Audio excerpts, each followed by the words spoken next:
آج کیا ہے؟ Now they are following on each other to follow their directions. یہ ان کے احکامات ماننے کے لیے ان کی دوڑ لگی ہوتی ہے آپس میں. ان کی انٹروینشن اس حد تک آ گئی ہے کہ وہ آپ کے الیکٹرل سسٹم میں آ گئے ہیں. ابھی الزام لگایا ہے اپنا عمران خان صاحب نے کہ ان کے 6 جو تھے اس ریگنگ میں ان امریکہ کے انہوں نے انکار کیا یو ایس ایڈ والوں یا جو بھی امریکی یہاں پہ سیٹ اپ ہے تو وہ اس حد تک تو آپ کی زندگی میں آ گئے ہیں. معیشت آپ کی وہ کنٹرول کرتے ہیں. آج تک آپ نے ان کو کبھی ڈیفائی نہیں کیا. آپ کے تمام جتنی پولیٹیکل ایلیٹ ہے آج بھی یہی سمجھتی ہے کہ جناب یہ جو پاور میں آنے کے رستے ہیں وہ واشنگٹن ڈی سی یا جو وائٹ ہاؤس ہے اس سے آتے ہیں. ہاں ایک جگہ آ کے نزاع ہوتا ہے کہ جو ہماری اسٹیبلشمنٹ ہے وہ ایک حد تک تو وہ برداشت کرتی ہے سب سروینس اپنی تاریخی پلیسمنٹ کی وجہ سے یا دنیا میں اپنی پلیسمنٹ کی وجہ سے. لیکن مجھے یہ سمجھ نہیں آتی کہ بی جے پی کے نریندرا مودی کو مال دے رہی ہے ساری کی ساری وہ ملٹی نیشنل کمپنیاں جو وہاں پہ صدر اوباما کا فنڈ کرتی ہیں اور اسے صدر بنواتی ہیں, اور یہاں پہ یہ اس کی جاسوسی. اب ہوتا کیا ہے؟ آج بڑا اچھا کالم چھپا ہے اس کا سائمن جینکن کا گارجین میں. وہ کہتا ہے یہ خوف کے سوداگر ہیں. یہ جتنی ایجنسیز ہیں دنیا میں یہ خوف بیچتی ہیں اور یہ ہونے والا ہے وہ کیونکہ ان کے اتنے بڑے ان کے بجٹ ہیں کہ ان کو سسٹین کرنے کے لیے یہ خوف کا کاروبار کرتے ہیں. اور یہ خوف جو ہے کلاسرا صاحب اس کو زندہ رکھنے کے لیے پھر ہم جب آپ سٹوریاں دیتے ہیں کہ جناب یہاں پہ ملٹری یہاں پہ جو آؤٹ فٹس بریک لیتے ہیں ناظرین. بریک کے بعد واپس آئیں گے. بریک کے بعد کلاس صاحب آپ کا بھی اس پر ٹیک لوں گی. ٹیک اے بریک.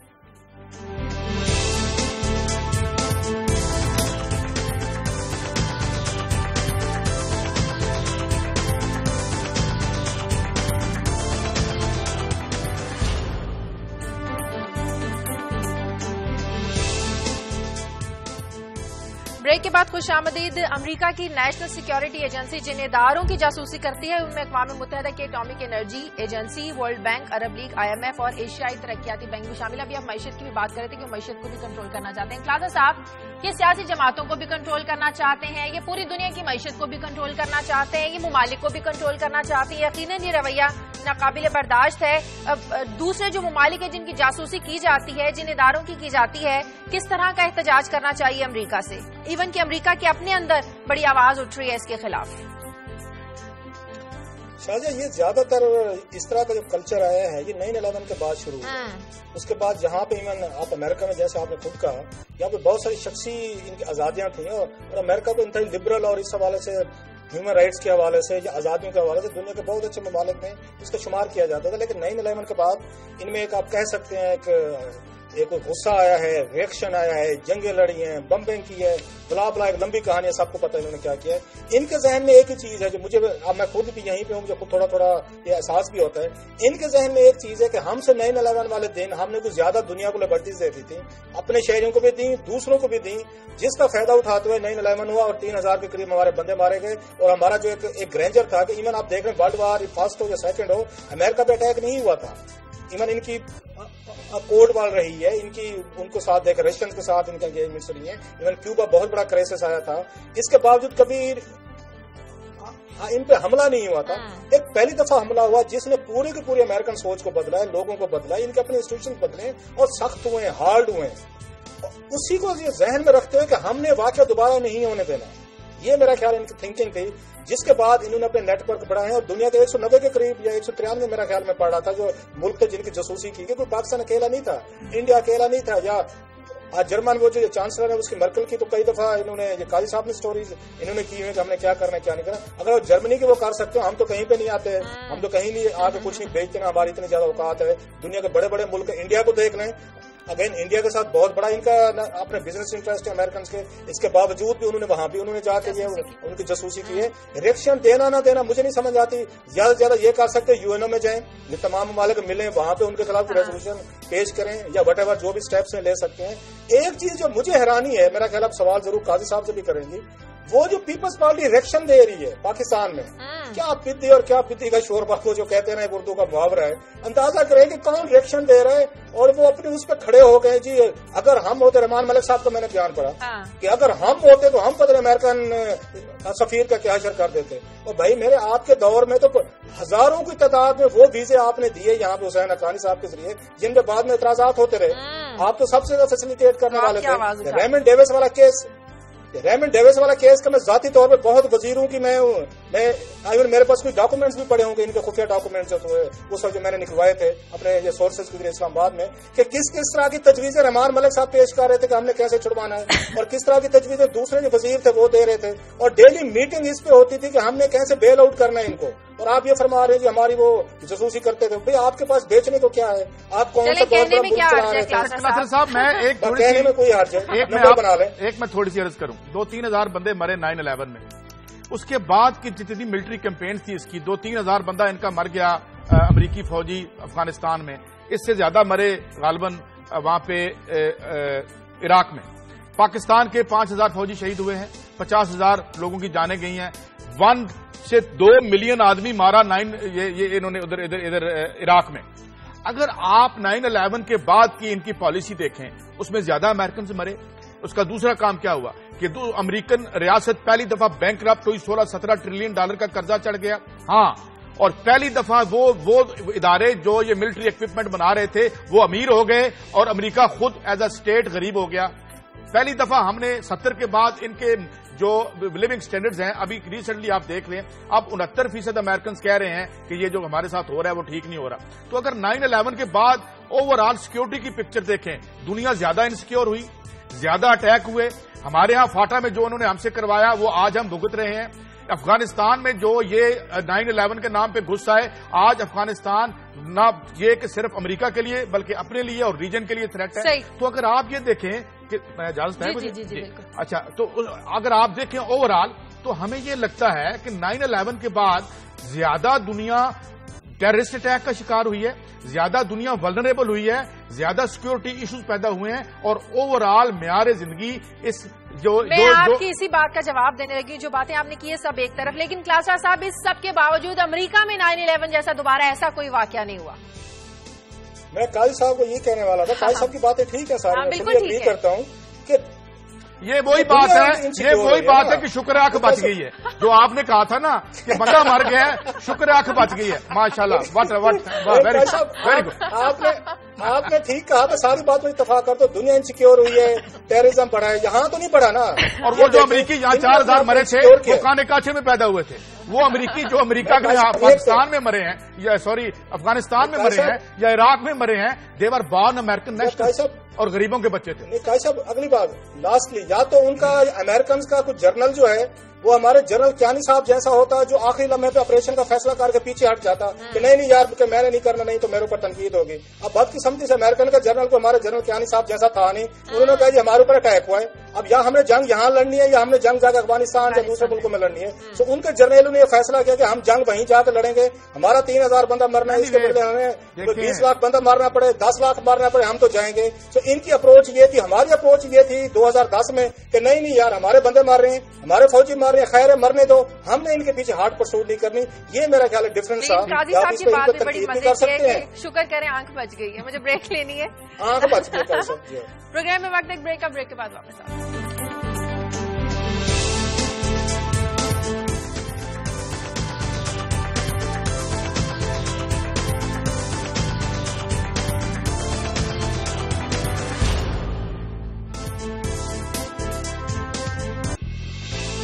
کے بعد خوش آمدید کلاسر صاحب آپ کی خبر کی طرف آتی ہوں حکومت نے جو نئے قواعد و ضوابط بنانا شروع کر دیے ہیں اسحاق ڈار صاحب کی وزارت نے جو اربوں روپے کی ادائیگیوں کا بتا رہے تھے نیا طریقہ ڈھونڈا ہے اس سے تو لگتا ہے کہ غیر قانونی ادائیگیاں اب قانونی طور پر کی جائیں گی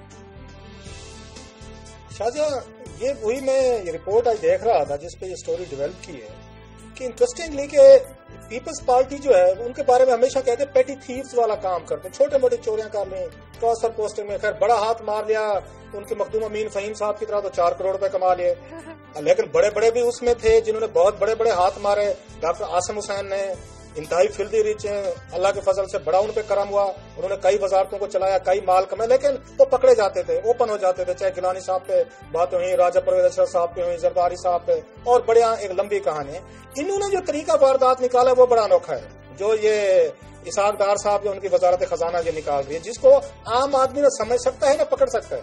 یہ طریقہ واردات ذرا ملاحظہ فرمائیں کہ جیسے میں نے انٹرو میں بتایا تھا کہ لاسٹ ایئر ہم نے اسٹوری کی تھی کہ 500 ارب روپیہ جو انہوں نے آئی پی پیز کو پیمنٹ کی تھی سرکولر ڈیٹ کے حوالے سے، اس کا پروسیجر یہ تھا کہ یہ پہلے بھیجتے کاؤنٹر جنرل پاکستان کو جاتا یا وہاں پہ کنٹرول جنرل پاکستان کے پاس، وہاں سے بلز ویریفائی ہوتے، اس کی باقاعدہ وہ چیکنگ کرتے، ویریفائی کرنے کے بعد وہ بھیجتے اسٹیٹ بینک آف پاکستان کو کہ جناب ان کے اتنے بلز ہیں، ہم نے ویریفائی کر لیے، بلز ٹھیک ہیں، اتنی اماؤنٹ آپ ہمارے اس پہ یہ پلیس کریں ڈسپوزل پہ. وہ چیک بناتے ان کمپنیز کو ملتا جن کو سرکولر ڈیٹ میں گیا. یہ پروسیجر تھا، یہ لا تھا جس کو ویلیٹ کیا، اور آڈیٹر جنرل پاکستان اختر بلند رانا نے اس پہ انکوائری کی، سوال بھیجا اسٹیٹ بینکوں کا آپ لوگوں نے کیسے کیا ہے، جس پہ پوری حکومت ناراض ہوگی اور پبلک اکاؤنٹس کمیٹی ان کے خلاف ان باتوں پہ تحقیقات کر رہی ہے، اور باقاعدہ ریفرنس بھیجا جا رہا ہے سپریم کورٹ کو کہ جناب کے رانا صاحب جو ہیں بلند اختر رانا صاحب جو اختر بلند رانا صاحب سوری، انہوں نے اپنی تنخواہ بڑھا لی 30-40 ہزار روپے، یہ بہت بڑا جرم ہو گیا تو ان کو ڈسمس کریں. اصل اب انہوں نے کیا کام کیا ہے اسحاق ڈار صاحب نے، انہوں نے کہا جناب کہ یہ تو روز روز کا یہ رولا پڑے گا، ڈیٹر جناب پاکستان پھر یہ انکوائری کر دے گا اگر ہم کسی کو بل دیں گے، پیسے دیں گے، پارٹیز کو اپنے بزنس مین ہیں اور یہاں بڑے بڑے ہم نے مال کھاپے آگے پیچھے کرنے ہیں، ہم نے ادائیگیاں کرنی ہیں. یہ انہوں نے کہا جی اس بایا بھٹنڈا کو نکالو، درمیان میں سے کنٹرولر جناب پاکستان کو نکالو، اکاؤنٹنٹ جنرل کو نکالو، آڈیٹر جنرل کو نکالو. انہوں نے سیدھا قانون میں ترمیم کر دیے کہ وزارت خزانہ کو یہ اختیارات مل گیا ہے اکارڈنگ ٹو رپورٹ کہ یہ باقاعدہ اسٹیٹ بینک کو براہ راست ہدایات دے گی کہ جناب فلاں پارٹی آ رہی ہے، ان کے اتنے پیسے دینے ہیں، وہ چاہے سرکولر ڈیٹ میں دینے ہیں، چاہے آپ نے پرائیویٹ ادائیگیاں کرنی ہے، کسی کو بلز دینے وٹ ایور، وہ سیدھا اپنا چیک لے گا جا کے اسٹیٹ بینک سے وہ پیسے اپنے وہ کروا سکتا ہے، وہ کلیئر کروا سکتا ہے. یوں درمیان میں جو پروسیجر تھا ویریفیکیشن کا فلاں طریقے کار کے تحت وہ انہوں نے ختم کر دیا، بائی پاس بھی کیا ہے. اب جس سرکولر ڈیٹ کی بات کر رہے ہیں صاحب، میں اس کو یہ ختم کرتا ہوں، قاضی صاحب کی سٹوری بھی ابھی آنی ہے کہ اب جو سرکولر ڈیٹ ہمیں بتایا جا رہا ہے 300 روپیہ مزید پہلا ہو گیا جو ادائیگی کرنی ہے، اب یہ سرکولر ڈیٹ کے لیے پھر یہی کام کریں گے. اب یہ قانونی ہوگا، سیدھا بل بنائیں گے، ان کی جتنی مرضی ہے انفلیٹڈ بل بنائیں، اس کا چیک بنے گا، یہاں پہ وزارت خزانہ کے بابو بنائیں گے، اسحاق ڈار صاحب کی اپروول جائے گی یا سیکریٹری اپروول دیتے ہیں، موسٹلی اسحاق ڈار صاحب کو اس کی اوور آل اپروول دیتے ہیں، وہ سیدھا اسٹیٹ بینک سے کیش کرا لیں، نو کوسچنز آسکڈ. بالکل، پھر آڈیٹر جنرل آف پاکستان کوئی اعتراضات نہیں اٹھا سکیں گے. اسی میں سے جڑی ہوئی بات کلاتر صاحب، یہ جو قائمہ کمیٹی نے کل نرگس سیٹھی صاحب نے کہا ہے کہ جی ہمارے گریڈز میں اتنی طاقت ہی نہیں ہے کہ وہ 15,000 میگا واٹ سے زیادہ سار سکے. اب یہ بڑی دلچسپ بات ہے، اس سے پہلے ہم اس مفروضے پہ کام کر رہے تھے 18,000 میگا واٹ بن سکتی ہے، لیکن جو ہے اب انہوں نے یہ کہہ دیا کہ اب یہ ڈیمانڈ ہی ختم کر دیں. اب بات شروع کر لیں ذرا الیکشن سے پہلے کے وعدوں سے کہ اب ایک سینئر بیوروکریٹ نے آن دیئر بھی، اب ویسے کچھ اخباروں میں یہ بھی لگا ہوا ہے کہ اس میں شاید وہ بھی تھے موجود جو عابد شیر علی ہیں، مگر جو مین اخبار میرے پاس ہے اس میں ان کا ذکر نہیں ہے. بہرحال جو ہوں ایک ہی محکمہ ہے. تو اب انہوں نے کہا جی 15,000 سار ہی نہیں سکتا. اب میرا جو ایشو ہے حضور بات یہ ہے کہ گرڈ کیا کریں، اربوں روپے کے پروفٹس ان گرڈز نے جو اس عوام کے پیسے سے بنے تھے، یہ اسٹیٹ سیکٹر میں بنا تھا نا واپڈا آپ کا، یہ کسی نے ذاتی طور پہ ہمیں تحفے میں تو دیا نہیں تھا. اس سے بلینز آف روپیز نکالے ہم نے، لوگوں نے نکالے، اور اس میں تقریباً مختلف ایسٹیمیٹس آئے کہ پروفٹس کتنے ریپ کیے گئے. جب ٹیکس کی بات آئی، پچھلا بجٹ آیا تو آئی پی پیز کو بھی جو ہے ایگزمپشن مل گئی، نیچے 17% ڈال دو، لوگوں پہ ڈال دو، پرائز بڑھا دو. ابھی 97 ارب روپیہ جو 89 بلین انہوں نے کہا ہے کہ یہ جو قرضہ لے رکھا ہے ان کو پیمنٹ کرنے کے لیے، اس کی سروسنگ بھی عوام کرے گی. تو بات یہ ہے کہ اب ہوگا یہ کلاترا صاحب کہ ہم پہلے تو 12 گھنٹے بجلی کا انتظار کریں گے، پھر جب بجلی آ جائے گی ہم پیسے اکٹھے کرنے شروع کر دیں گے کہ جناب ان کو کہاں پہ دینے ہیں. اور میں کہتا ہوں کہ کسی سے پوچھیں کہ اس سیکٹر میں اب جو ریاست پے کر رہی ہے مثلا 1130-1150 روپیہ، وہ جو ہمیں یہاں انٹرنیشنل لون شارکس نے ہمارا گلا پکڑ رکھا ہے ان کو دے دیتے ہیں. سیکیورٹی ہم نے دینا ہے کیونکہ یہ بھی نہ ہو تو پھر ہم کدھر جائیں اگر یہ سیکیورٹی بھی نہ ہو.